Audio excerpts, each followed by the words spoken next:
The apartment was quiet except for the sound of Douglas Mitchell's key turning in the lock at 11:37 in the evening, nearly 2 hours earlier than he had said he would be home. Paul Morgan looked up from his laptop where he had been pretending to work on his thesis, his heart doing that familiar skip that happened every time Douglas walked through their front door.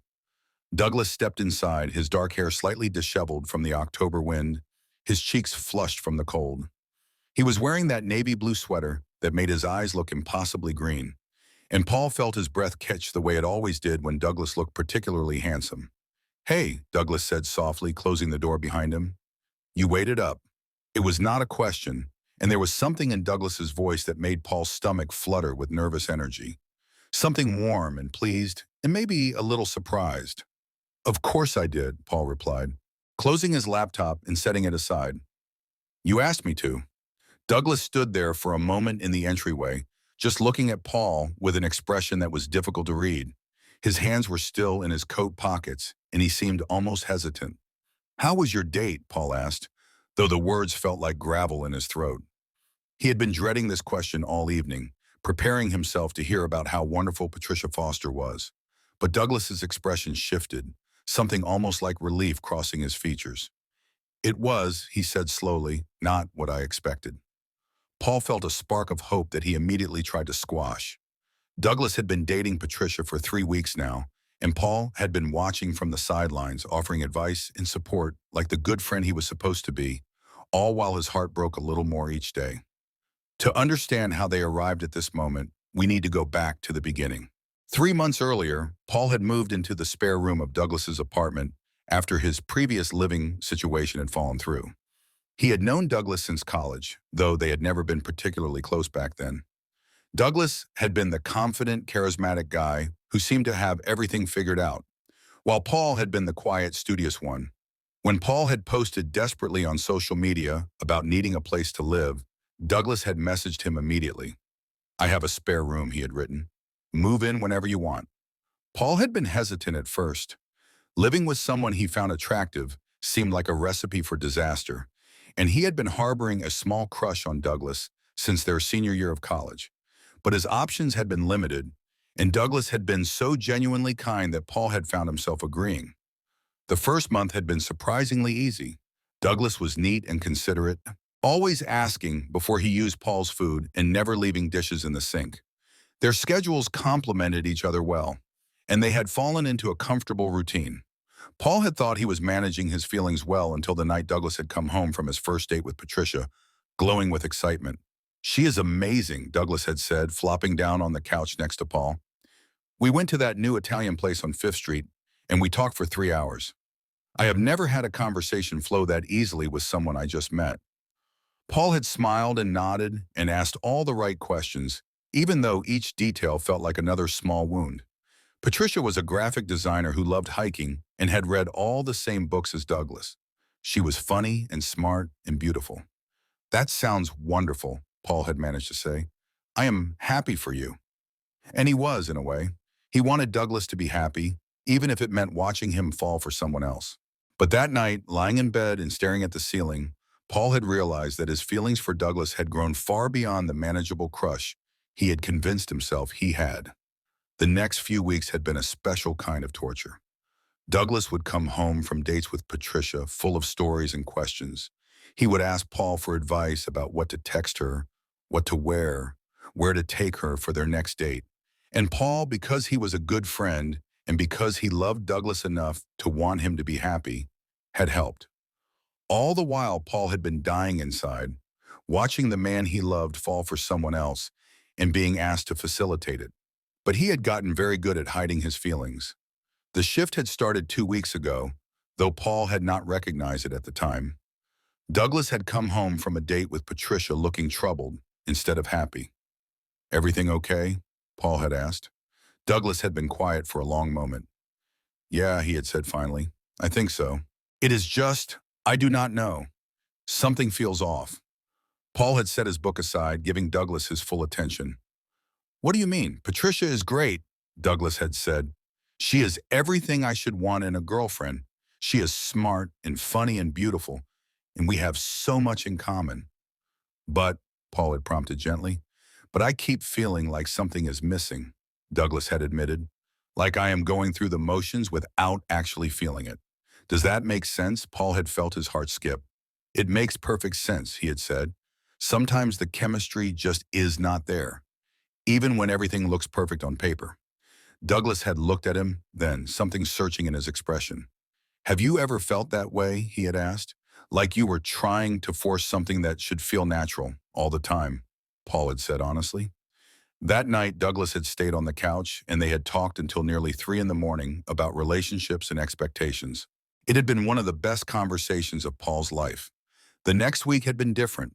Douglas had still gone on dates with Patricia, but he had seemed less enthusiastic. He had stopped asking Paul for advice, and when he came home, he was more likely to want to talk about work or Paul's thesis. Then, 3 nights ago, something had shifted again. Douglas had been sitting at the kitchen table, staring at his phone with a frown. Patricia wants to have the exclusivity talk, he had said. Paul had felt his stomach drop. That is good, right? He had said. You have been dating for almost a month. Douglas had looked up at him with uncertainty. I do not know, he had said. Is it weird that the idea of being exclusive with her makes me feel trapped instead of excited? What do you mean, Paul had asked. I mean, Douglas had said slowly, I care about Patricia. I do. But when I think about committing to her, I feel like I would be lying. Why? Paul had asked. Douglas had been quiet for a long time. Because there is someone else I cannot stop thinking about. Paul's heart had stopped. Who? He had managed to ask. But Douglas had shaken his head, standing up abruptly. I cannot, he had said. I should not have said that. Forget I said anything. The next 2 days had been awkward, with Douglas avoiding Paul's eyes and leaving for work early. Paul had begun to wonder if he had imagined the whole conversation. But then tonight had happened.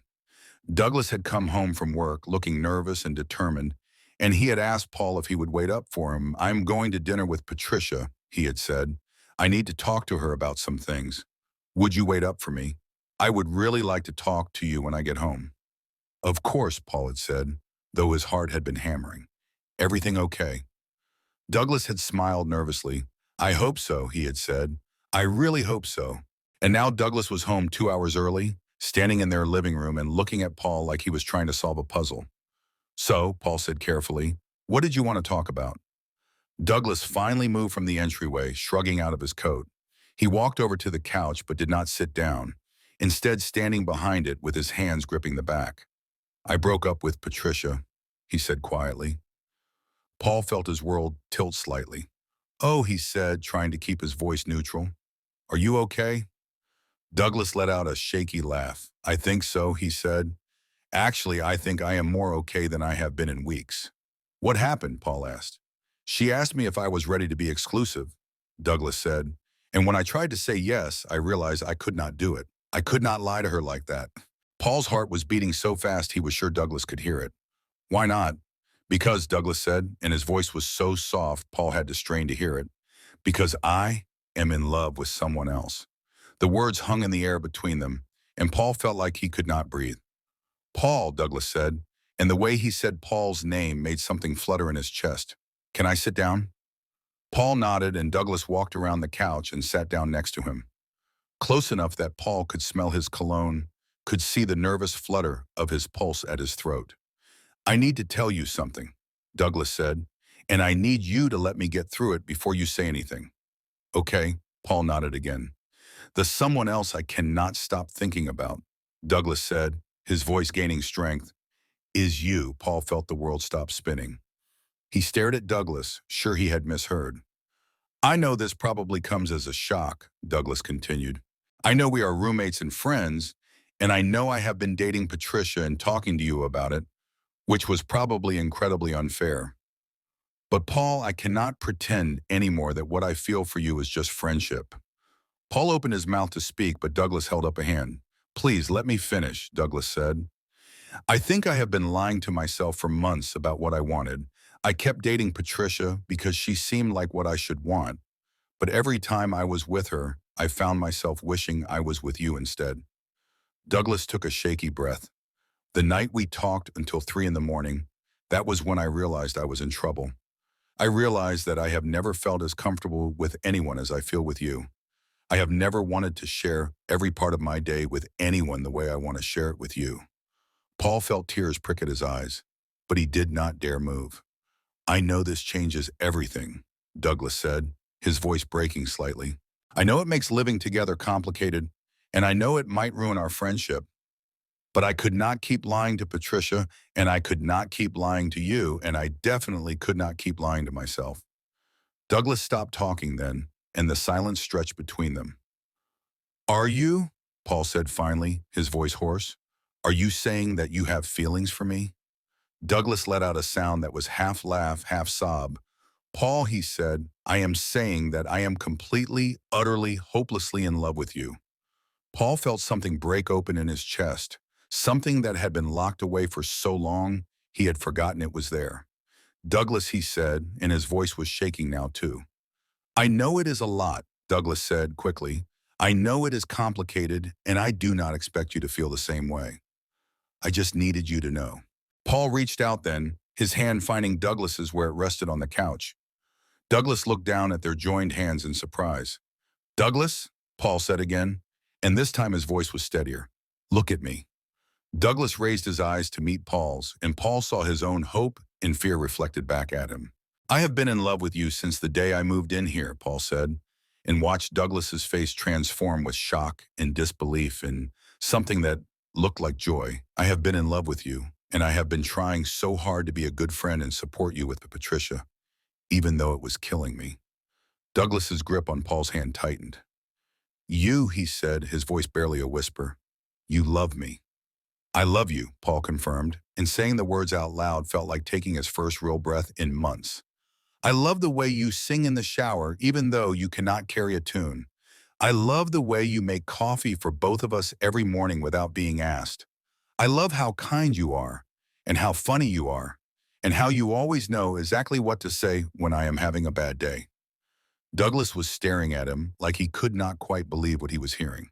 I love you, Paul said again, because it felt so good to finally say it. Douglas made a sound that was definitely a sob this time, and then he was moving, closing the distance between them and cupping Paul's face in his hands. Paul, Douglas said, his thumbs brushing across Paul's cheekbones. Paul, I cannot believe this is real. It is real, Paul said, leaning into Douglas's touch. We are real. Douglas searched his eyes for a moment, like he was looking for any sign that Paul might be lying. But whatever he saw there seemed to convince him. Can I kiss you, Douglas asked, his voice soft and uncertain. Paul felt his heart stop and start again. Please, he whispered. Douglas leaned forward slowly, giving Paul time to change his mind. But Paul did not want to pull away. He had been dreaming about this moment for months. When Douglas's lips finally met his, it was soft and tentative at first. But when Paul kissed him back, when Paul's hands found their way to Douglas's hair and pulled him closer, the kiss deepened into something more certain, more desperate.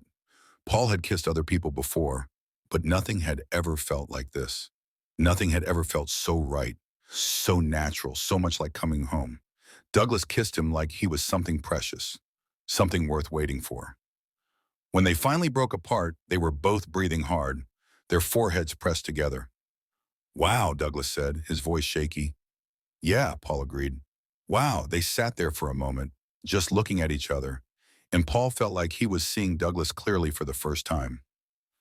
Not as his unattainable roommate, but as someone who loved him back, someone who chose him. I cannot believe I almost missed this, Douglas said, his hand still cupping Paul's cheek. We both were blind, Paul said. I never thought you could feel the same way about me. Douglas smiled then, and it was the most beautiful smile Paul had ever seen. How could I not, he said. Paul, you are everything I have ever wanted in a partner. You make me feel like the best version of myself. Paul felt tears slip down his cheeks, but they were good tears. I love you, he said again, because he could not seem to stop saying it now that he was allowed to. I love you too, Douglas said, and then he was kissing Paul again. This time when they broke apart, Douglas did not pull away. Instead, he settled back against the couch and pulled Paul with him so that Paul was curled against his side. It felt natural and easy, like they had been doing this for years. So, Paul said, what happens now? Douglas's arm tightened around him. Now, he said, we figure it out together. We take it one day at a time, and we see where this goes. Are you scared? Paul asked, because he was. He was terrified and exhilarated and more hopeful than he had ever been. Terrified, Douglas admitted, but also excited, also completely sure that this is what I want. Paul lifted his head to look at Douglas, even though it complicates everything. Even though we live together. Douglas smiled, especially because of that, he said. Paul, I get to wake up every morning knowing that the person I love is just down the hall. How could I be anything but grateful for that? Paul felt his heart swell. When you put it like that, he said.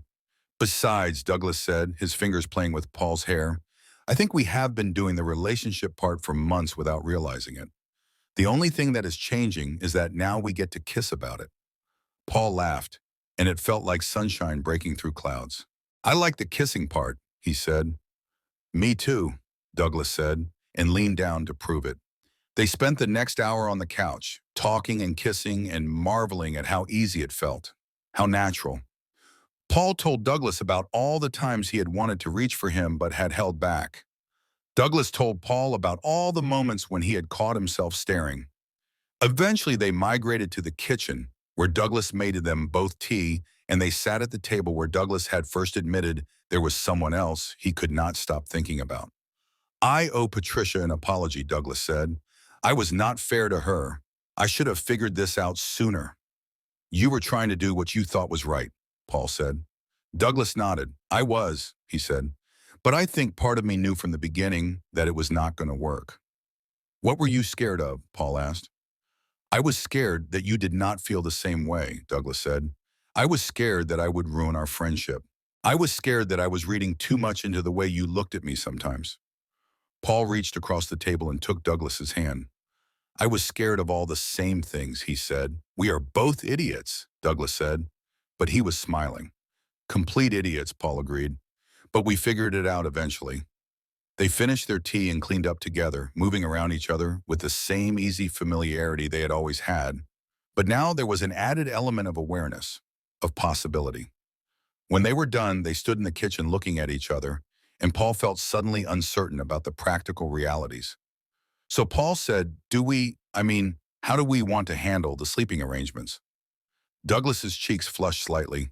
I do not want to assume anything, he said. I do not want to rush you. You are not, Paul said quickly. I just do not know what the normal protocol is for this situation. Douglas stepped closer, his hands finding Paul's waist. There is no normal protocol, he said. We get to make this up as we go along. What do you want? Paul asked. Honestly, Douglas said, I want to fall asleep next to you.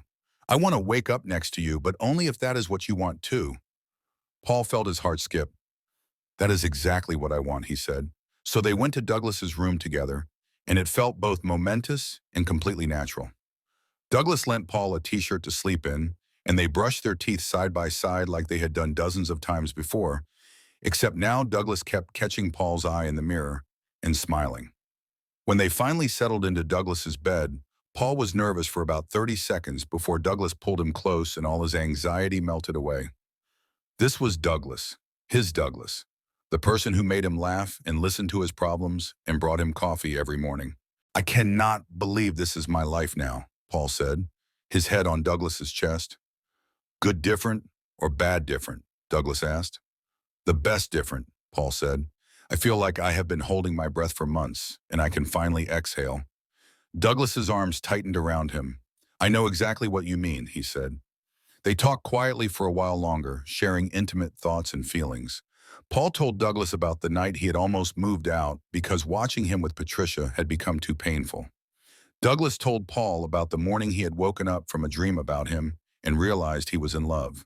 Eventually, their voices grew softer and their words came further apart, and Paul felt himself drifting toward sleep. He was warm and safe and loved. Just before he fell asleep completely, he felt Douglas press a soft kiss to the top of his head. Sweet dreams, Paul, Douglas whispered. I love you, Paul mumbled back, and felt Douglas smile against his hair. When Paul woke up the next morning, it was to the smell of coffee and the sound of Douglas moving around in the kitchen. For a moment, he was disoriented. Then the memories of the night before came flooding back. and he felt a smile spread across his face. He found Douglas in the kitchen, making breakfast and humming softly. He was wearing pajama pants and a t-shirt, his hair sticking up at odd angles, and Paul thought he had never seen anything more beautiful. "Good morning," Paul said from the doorway, and Douglas turned around with a smile that could have powered the entire city. "Good morning," Douglas said, crossing the kitchen to give Paul a soft, sweet kiss. "How did you sleep?" "Better than I have in months," Paul said honestly. "Me too," Douglas said. "I made pancakes." "You made pancakes," Paul repeated, touched by the gesture. "I wanted to celebrate," Douglas said, looking suddenly shy. "Our first morning together." "Boyfriends," Paul said, testing out the word. "We are boyfriends now." Douglas's face lit up. "Boyfriends," he repeated. "I like the sound of that." They ate breakfast together, and it was both exactly the same as every other morning they had shared and completely different. They still talked about their plans for the day, but now Douglas reached over to touch Paul's hand while he talked. Around noon, Paul's phone rang. It was his best friend, Sarah Lopez. "Hey, Sarah," he said, and immediately Douglas looked up with interest. "Paul Morgan," Sarah's voice came through the phone. "You sound different. You sound happy. What is going on?" Paul looked at Douglas, who was watching him with amusement. Paul said, and then stopped. "Oh my God," Sarah said, her voice getting excited. "Something happened. Spill immediately." Paul felt his cheeks flush. "It is not that big a deal."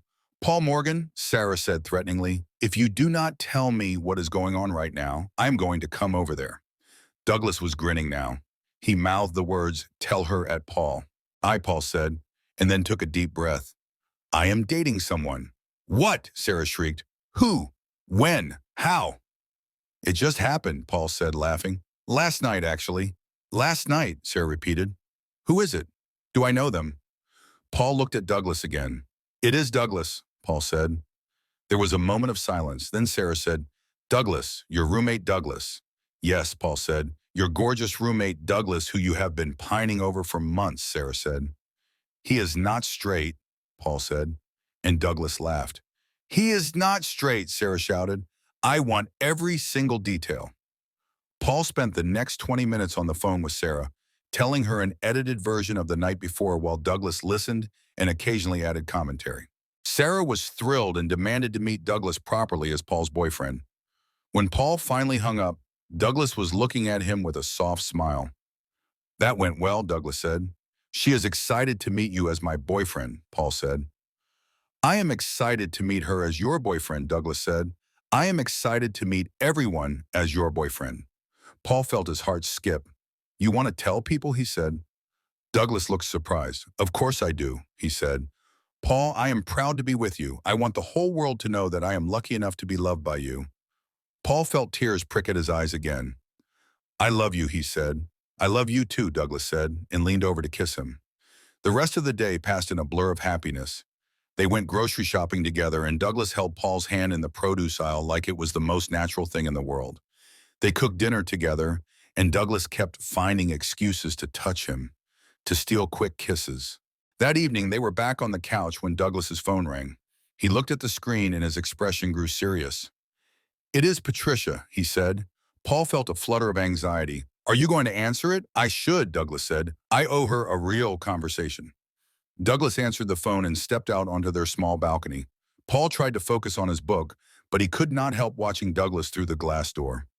The call lasted about 15 minutes, and when Douglas came back inside, he looked relieved. "How did it go?" Paul asked. "Better than I expected," Douglas said.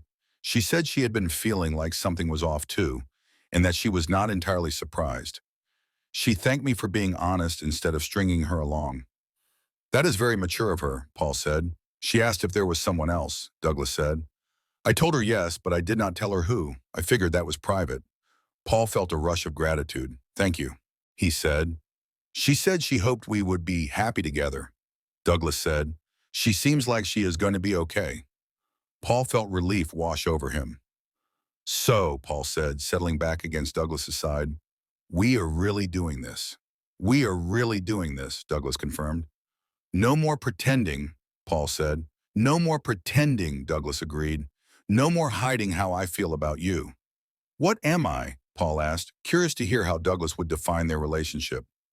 You are my partner, Douglas said. You are the person I want to share my life with. You are the person I want to come home to every day and wake up next to every morning. Paul felt his heart swell. That is exactly what I want too, he said. Then we are on the same page, Douglas said, and leaned down to kiss him. 3 weeks later, Paul was sitting in the same spot on the couch where Douglas had first confessed his feelings, but everything had changed.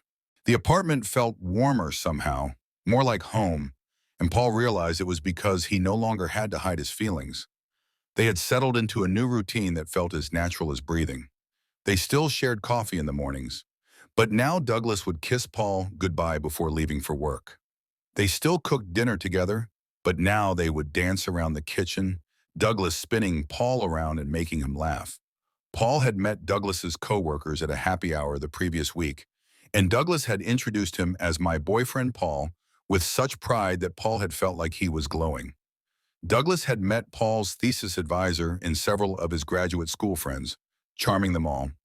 They had had their first fight 2 days ago, a stupid argument about dishes that had escalated because they were both tired.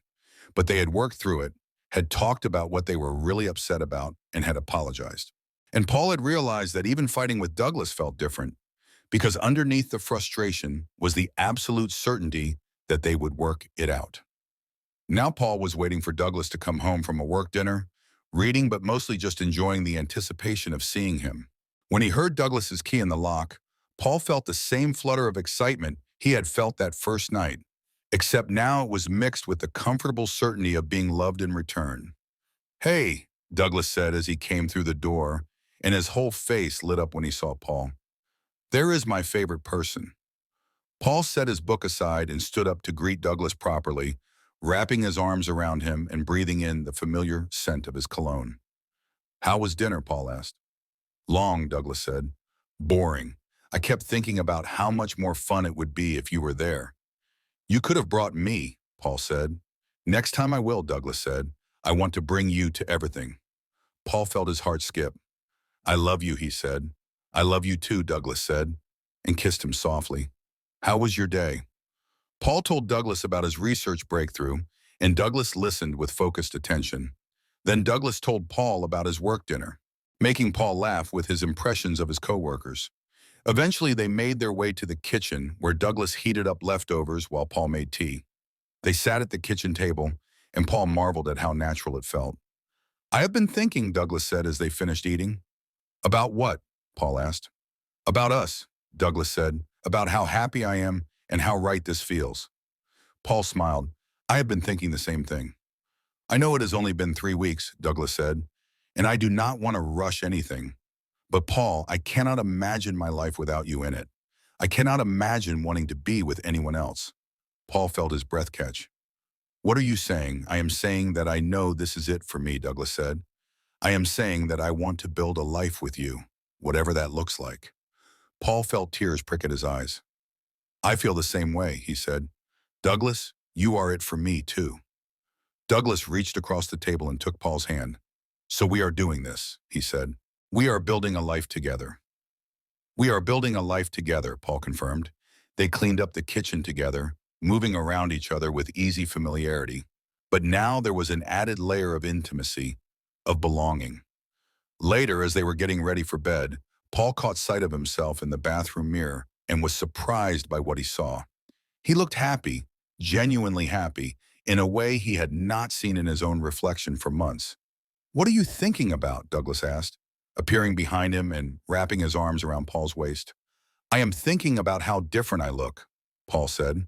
How happy I look. You do look happy, Douglas said. You look like someone who is loved. I am someone who is loved, Paul said. I am someone who loves and is loved in return, and it shows. It definitely shows, Douglas agreed, pressing a kiss to Paul's neck. I love seeing you like this.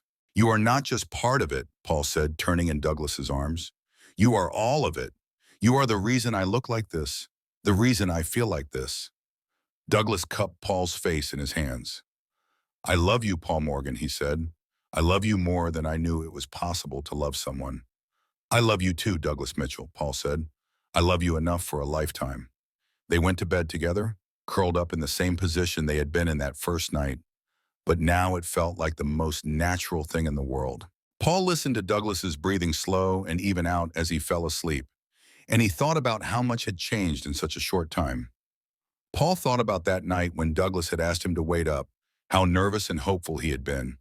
He thought about the moment when Douglas had walked through the door early, looking like he had something important to say. He thought about the conversation that had changed everything. He thought about all the small moments since then that had built up into this sense of rightness.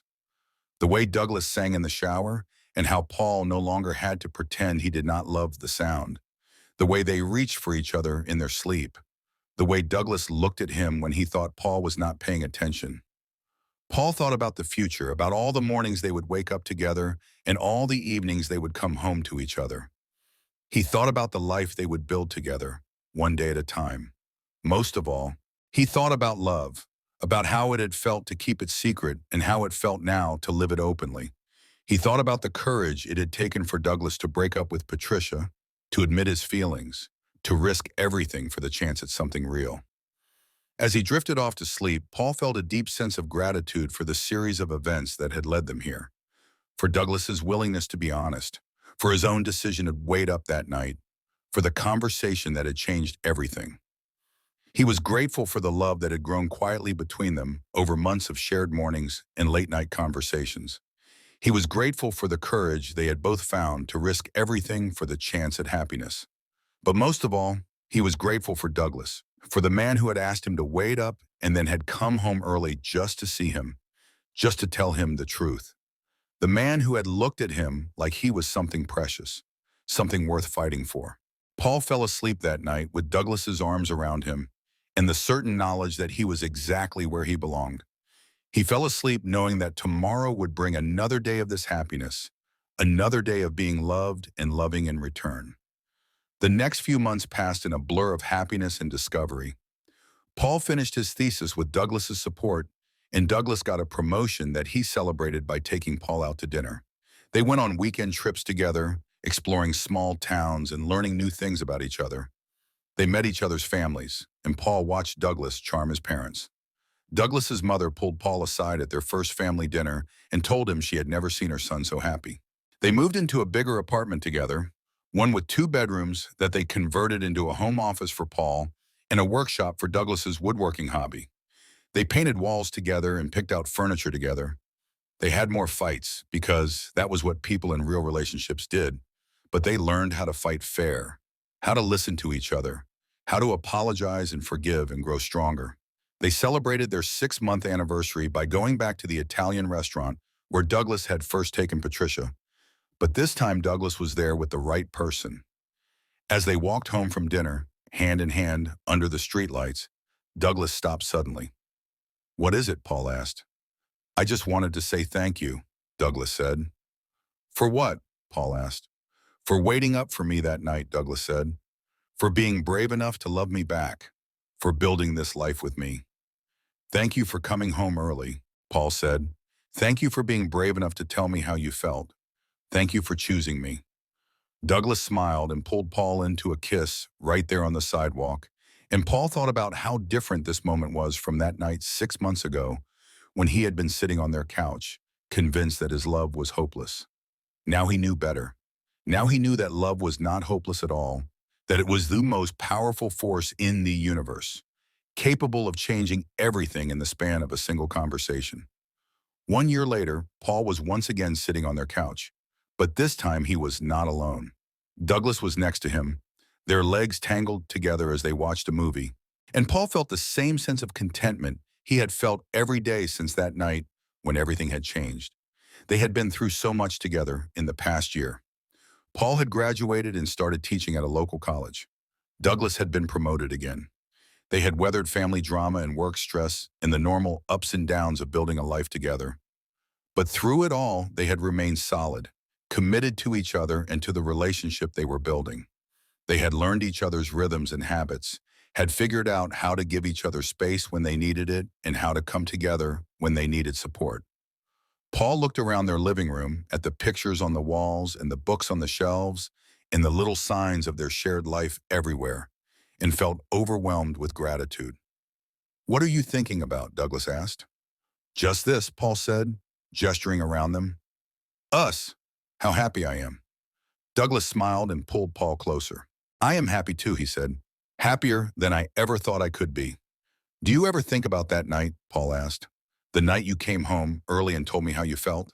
"All the time," Douglas said. "It was the best decision I ever made." "Even though it was scary," Paul said. "Especially because it was scary," Douglas said.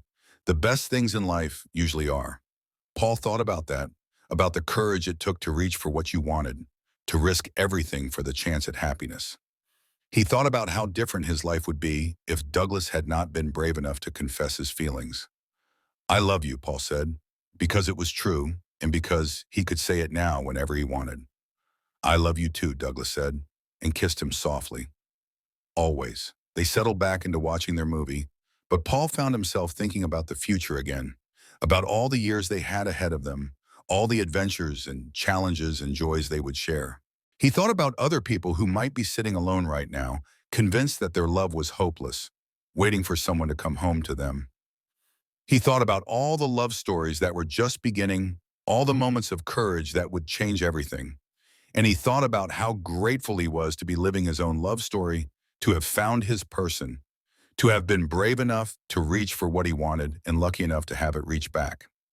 As the movie ended and they got ready for bed, Paul caught Douglas looking at him with that same expression of love and wonder that he had worn that first night. "What?"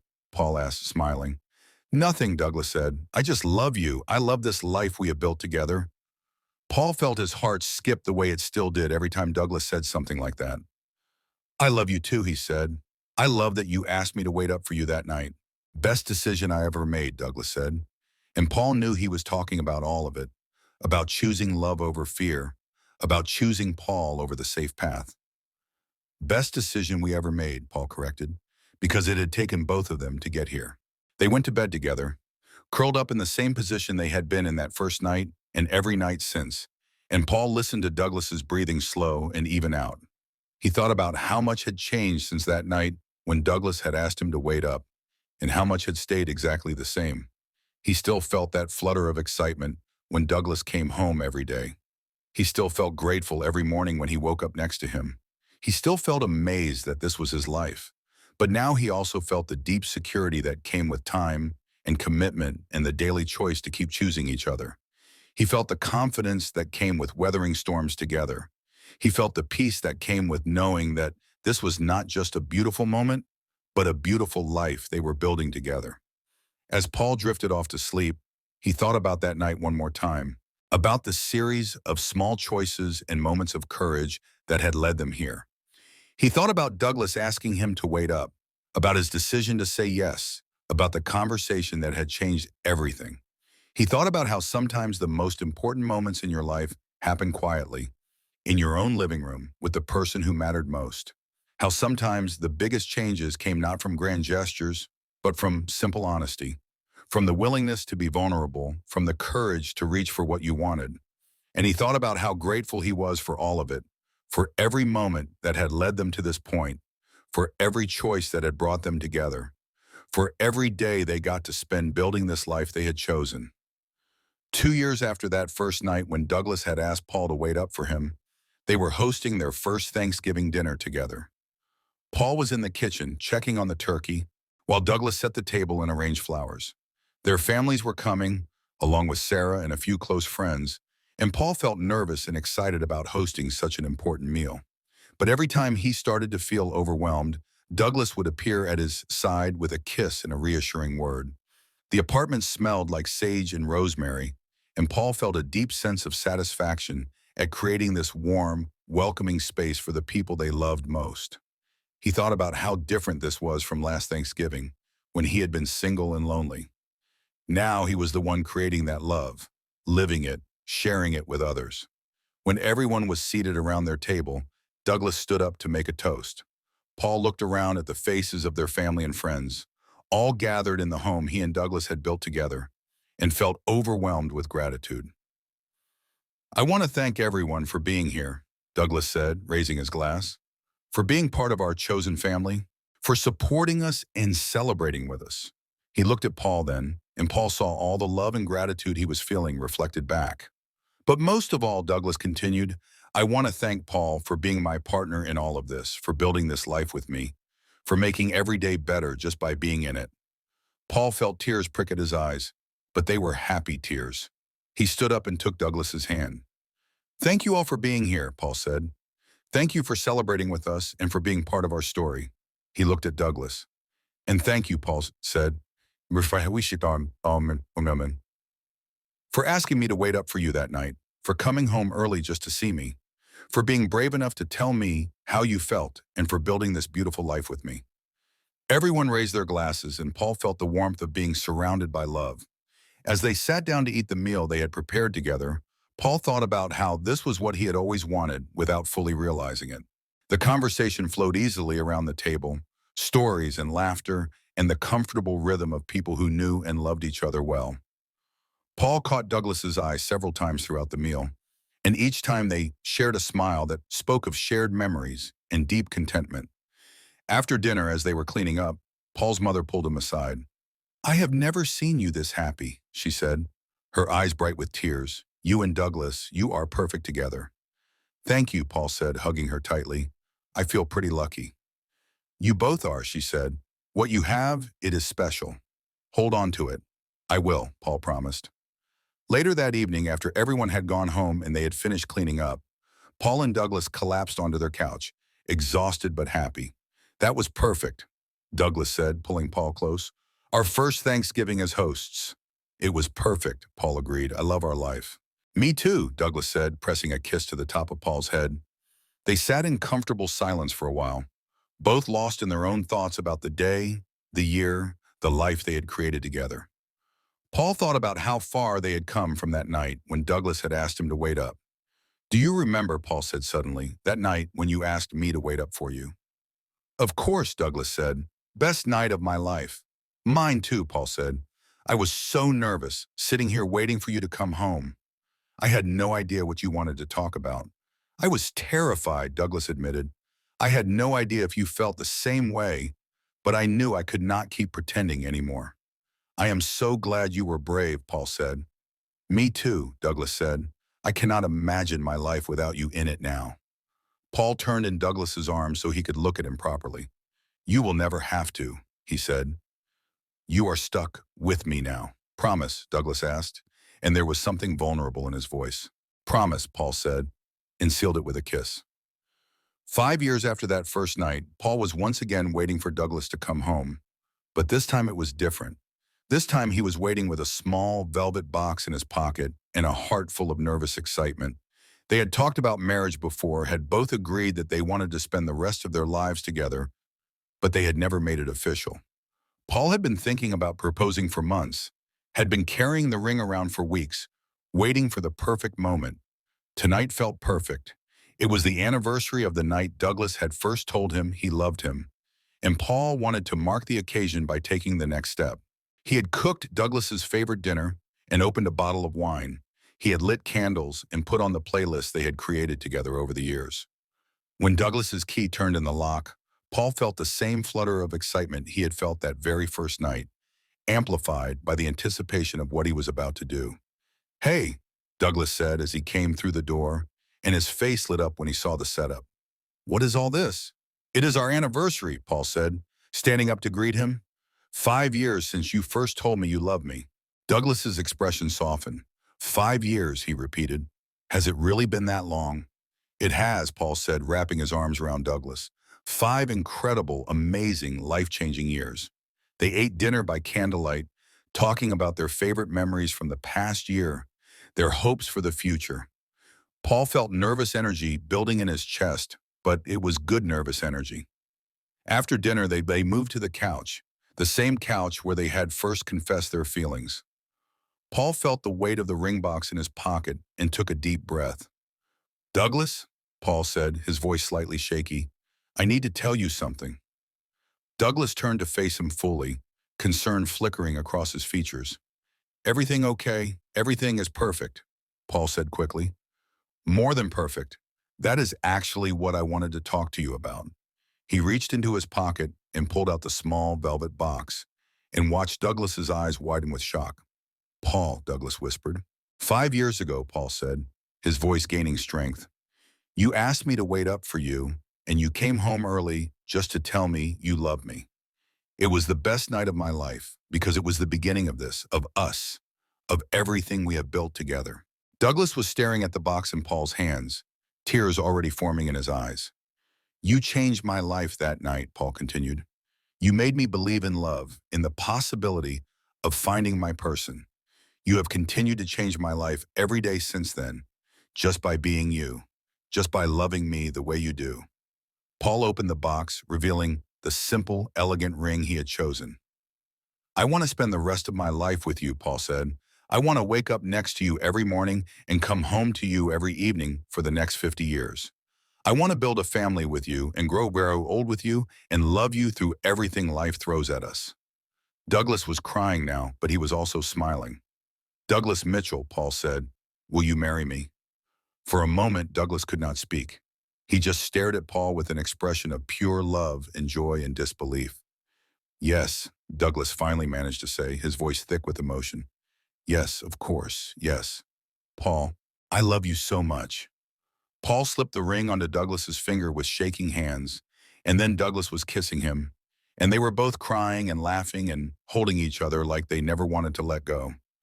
I cannot believe you proposed to me, Douglas said when they finally broke apart. I cannot believe we are engaged. Believe it, Paul said, wiping tears from Douglas's cheeks. We are going to get married. We are going to get married, Douglas repeated. Paul, I am so happy I can barely breathe. They spent the rest of the evening on the couch talking about their engagement, about their wedding plans, about their future as husbands. Douglas kept looking at his ring, holding his hand up to the light and watching it sparkle. Thank you, Douglas said as they were getting ready for bed, for proposing, for choosing me, for building this life with me. Thank you for saying yes, Paul said. Thank you for loving me enough to want to marry me. Thank you for waiting up for me that night 5 years ago, Douglas said. Thank you for being brave enough to love me back. Paul thought about that night, about how it had started with such a simple request and had led to this moment, this engagement, this promise of a lifetime together. As they settled into bed together, Douglas wearing his new engagement ring and both of them glowing with happiness, Paul felt the same sense of rightness he had felt that first night when Douglas had confessed his feelings. This was exactly where he belonged, with exactly the person he was meant to be with. And tomorrow would bring another day of this happiness, another day closer to their wedding and the rest of their lives together. On their wedding day 6 months later, Paul stood at the altar watching Douglas walk down the aisle toward him, and he thought about the journey that had brought them to this moment. He thought about that night 6 years ago when Douglas had asked him to wait up, when a simple request had changed the course of both their lives forever. Douglas looked radiant in his navy blue suit, his eyes bright with happiness, and Paul felt his heart swell with emotion. This was the man who had been brave enough to break up with Patricia, brave enough to confess his feelings, brave enough to risk everything for the chance at something real. When Douglas reached the altar, he took Paul's hands in his, and Paul felt the same electricity he had felt the first time they touched, the same sense of rightness and belonging. The ceremony was beautiful, filled with readings about love and commitment. When it came time for their vows, Paul looked into Douglas's eyes and spoke from the heart. 6 years ago, Paul said, you asked me to wait up for you and you came home early just to tell me you loved me. It was the moment my real life began, the moment I understood what it meant to be truly loved and to love someone in return. Douglas was already crying, but he was smiling too. You have been my partner in everything since then, Paul continued. My best friend, my greatest love, my home. You have supported my dreams and celebrated my successes and held me through my failures. Paul took a shaky breath. I promise to love you for the rest of my life, Paul said. I promise to be your partner in everything, to support your dream and celebrate your successes. I promise to choose you every day, in good times and bad, for the rest of our lives.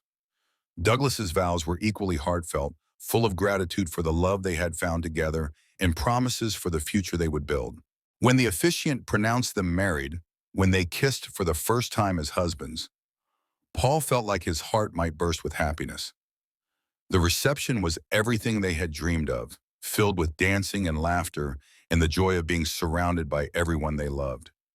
Paul danced with Douglas to their song, the same song that had been playing the night they first kissed. Later that evening, as they were getting ready to leave for their honeymoon, Sarah pulled Paul aside. "I am so happy for you," she said, tears in her eyes. "You and Douglas, you are proof that true love exists." "Thank you," Paul said, hugging her tightly. "Thank you for believing in us from the beginning." As Paul and Douglas drove away from their reception, heading to the airport for their honeymoon in Italy, Paul thought about how far they had come from that night when Douglas had asked him to wait up.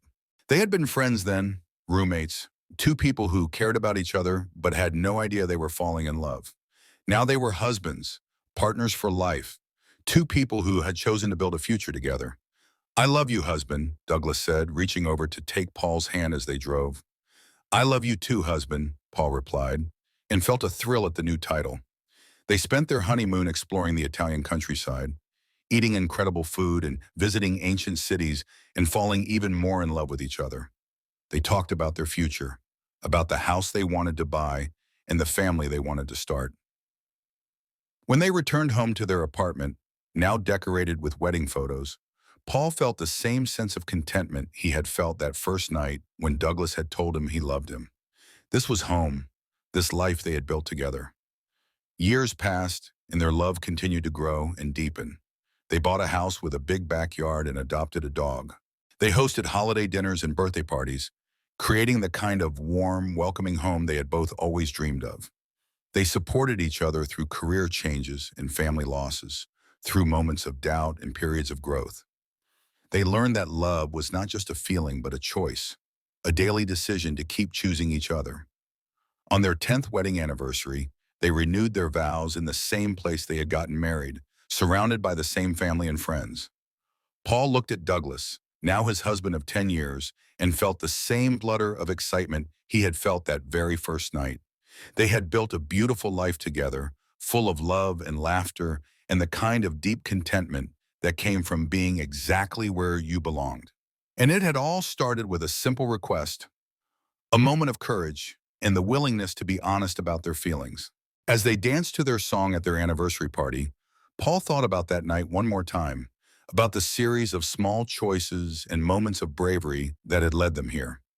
He thought about how sometimes the most important moments in your life happen quietly, in your own living room, with the person who mattered most.